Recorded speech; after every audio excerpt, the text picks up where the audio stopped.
নমস্কাৰ। এই মুহূৰ্তত অসমৰ প্ৰত্যেকগৰাকী জনতালৈ দিব ওলাইছোঁ ডাঙৰ খবৰ। আজি হৈছে ২৬ ডিচেম্বৰ। আজি অসমৰ লাখ লাখ দুখীয়াসকললৈ কেইখনমান চৰকাৰী আঁচনিলৈ দিব ওলাইছোঁ ডাঙৰ খবৰ।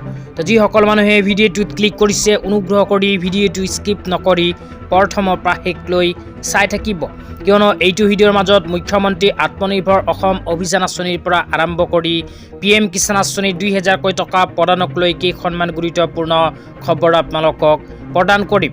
তো অনুগ্ৰহ কৰি ভিডিঅ'টোত ক্লিক কৰিছে যদি ভিডিঅ'টো স্কিপ নকৰি প্ৰথমৰ পৰা শেষলৈ চাই থাকিব। লগতে মোৰ চেনেলত নতুন হ'লে প্লিজ চেনেলটো ছাবস্ক্ৰাইব কৰি মোৰ লগত থাকিব।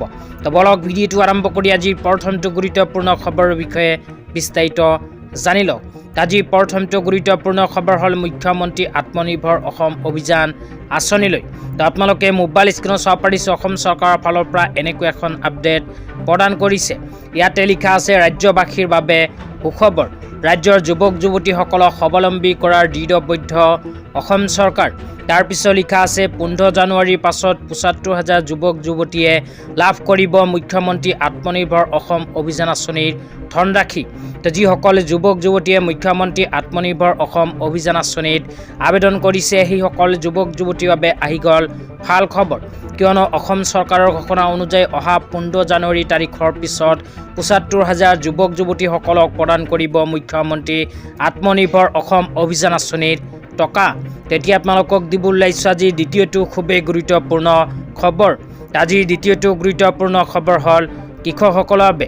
তো যিসকল কৃষকৰ নাম PM কিষাণ আঁচনিত অন্তৰ্ভুক্ত হৈ আছে, সেইসকল কৃষকৰ বাবে আহি গ'ল ভাল খবৰ, কিয়নো কৃষকসকলৰ বেংক একাউণ্টত অতি শীঘ্ৰেই সোমাব PM কিষাণ আঁচনিৰ ২২ নম্বৰ কিস্তিৰ ধন।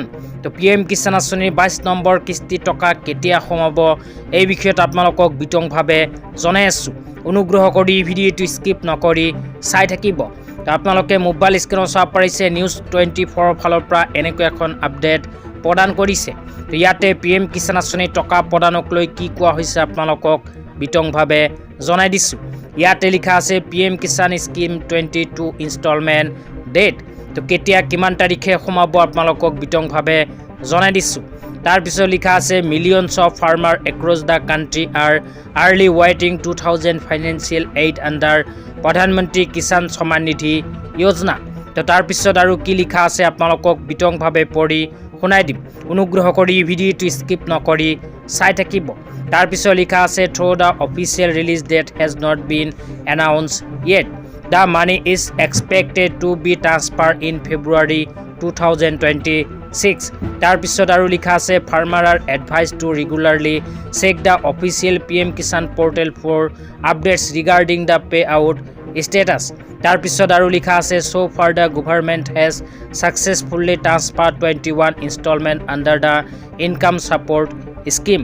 তো ইয়াতে উল্লেখ কৰা অনুযায়ী যিসকল কৃষকৰ নাম PM কিষাণ আঁচনিত অন্তৰ্ভুক্ত হৈ আছে, সেইসকল কৃষকৰ বেংক একাউণ্টত ভাৰত চৰকাৰে ইতিমধ্যে PM কিষাণ আঁচনিৰ 21 নম্বৰ কিস্তি ধন প্ৰদান কৰিছে। তো আপোনালোকে PM কিষাণ আঁচনিৰ 21 নম্বৰ কিস্তি টকা পাইছেনে নিশ্চয় এইটো ভিডিঅ'ৰ কমেণ্ট বক্সত কমেণ্ট কৰি জনাই দিব। তো যিসকল কৃষকে PM কিষাণ আঁচনিৰ 21 নম্বৰ কিস্তি ধন লাভ কৰিছে, সেইসকল কৃষকে এতিয়া লাভ কৰিব PM কিষাণ আঁচনিৰ 22 নম্বৰ কিস্তিৰ ২০০০কৈ টকা। তো ইয়াতে উল্লেখ কৰা অনুযায়ী কৃষকসকলৰ বেংক একাউণ্টত চৰকাৰে PM কিষাণ আঁচনিৰ 22 নম্বৰ কিস্তি ধন অহা ফেব্ৰুৱাৰী মাহত প্ৰদান কৰিব, কিন্তু অফিচিয়েলি কোনো আপডেট এতিয়ালৈকে প্ৰকাশ হোৱা নাই। যেতিয়া কোনো অফিচিয়েল আপডেট প্ৰকাশ হ'ব, লগে লগে ভিডিঅ' বনাই আপোনালোকক জনাই দিম। তো